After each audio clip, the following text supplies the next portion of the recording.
உன்னை வீழ்த்த நினைத்தவர் எல்லாம் உன்னை கண்டு வியந்து பார்க்கவும் அவர்களே உன்னை போற்றவும் இந்த தருணம் அமைந்து உள்ளது பிள்ளையே.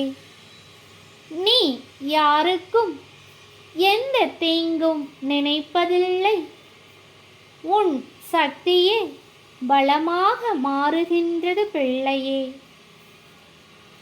உன்னை வீழ்த்த நினைப்பவர் யாராயினும் அவர்களே வீழ்ந்து போவார்கள் பிள்ளையே. என் அருள் உன்னை என்றும் வழிநடத்தும்.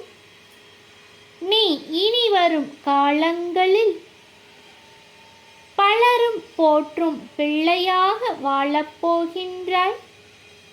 நல்லதே நடக்கும், நல்லது மட்டுமே நடக்கும்.